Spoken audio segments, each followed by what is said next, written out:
Hey there, it's Paul again with New Jersey Recovery and Wellness. All month long, we are going to be commemorating National Recovery Month by giving tips and thoughts on how to support someone you know and love who has a substance use disorder or is in recovery. Thank you for tuning in for part 4 of our 30-day series.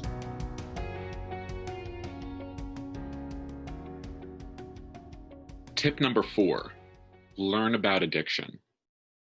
Again, lots of benefits for gaining more information, more knowledge about what a substance use disorder is. The first consideration we want to have in here is that through learning about addiction, you're going to help put aside your own personal biases. If you take a moment and really just reflect, what does the word addiction mean to you? When you think about a person who has a substance use disorder, close your eyes and let the picture of this individual come up in mind. Take a moment, let's do that now. Think about this individual. What do they look like? What do they sound like? What do they do? What are their behaviors? Are they able to keep a job? Are they able to have a family? What is their peer life like? We may have some preconceived notions about what addiction is, what it looks like, and how it presents in the everyday world. However, as we learn about addiction, you'll quickly come to see addiction doesn't discriminate. So the preconceived notions, the biases that we have in our head are usually just that. It's a bias. It's not factual. By learning about addiction, by getting more information on substance use disorders, we're helping ourselves to put aside those biases, as well as helping out our loved ones so that we're not perceiving them with any undue stigma. A second benefit about learning of addiction is to understand exactly what it is. So we're going to think of the general questions that you probably learned in elementary school: who, what, when, where, why, and how. So what is addiction? We want to understand exactly what it is. Some call it a disease. Some call it a brain disease. Some call it a family disease. What is it that they're talking about when they're describing addiction in this way? Who can develop a substance use disorder? Again, because of our own biases, we may have a certain visualization about the type of person who can become an addict or an alcoholic. And again, it is just exactly what the word says. It's a bias, not factual. When is a substance use disorder considered problematic? There's a variety of different organizations that come up with criteria, different things to keep in mind or consider when you're taking a look at a person that you might have some problematic substance use.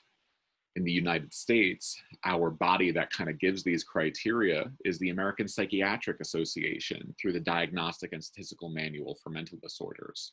There's other organizations that provide classification as well. Where can a person get help for a substance use disorder? There are so many different treatment facilities across the country and internationally. Where are the ones that are local to your homes? Where's the ones that are in network with your insurance provider or the insurance provider of the loved one that you think may have a problem? Where can you get your own support? Why do people even develop a substance use disorder anyway? There's lots of different thoughts and theories behind this, and through getting more information, getting educated about the topic, we can start to understand a little bit more about this process.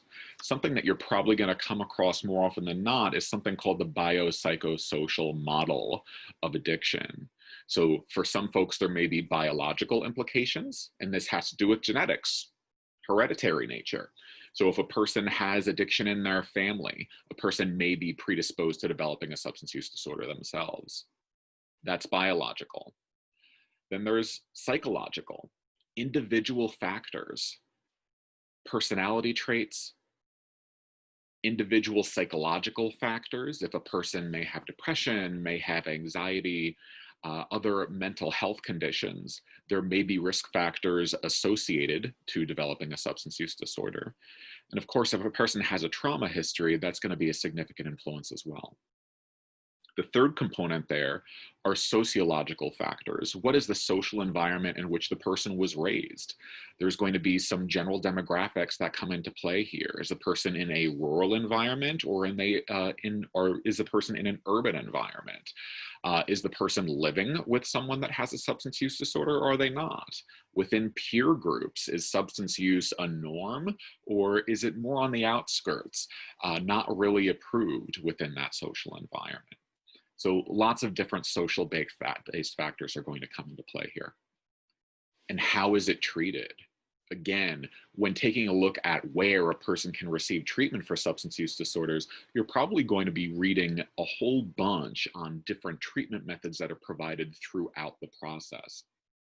The key here is to really take a look at programs that offer evidence-based practices. And through learning about addiction and substance use disorders and how they're treated, we'll be able to understand a little bit more about what that is and making sure the programs that you're seeking out offer these valued treatments. And a final consideration for why it's important that you learn about addiction is because it helps reduce stigma. Again, referencing our own stigma that we may have towards addiction and those who have substance use disorders.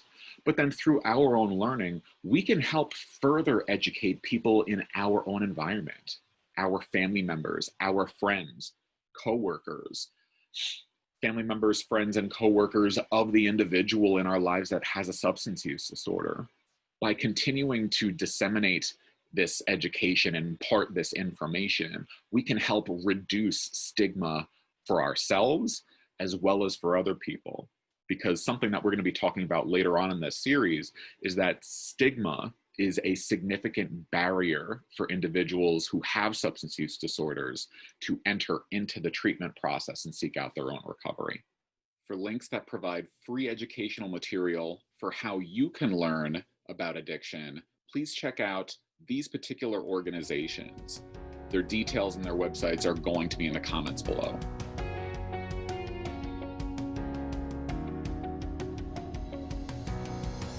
Again, thank you so much for checking out day 4 of our National Recovery Month series. If you liked what you saw here, please do give a thumbs up, click that like and subscribe, and share this video and all other videos in this series with other people that you think could use this information. Thank you so much for hanging out with us. We'll catch you next time.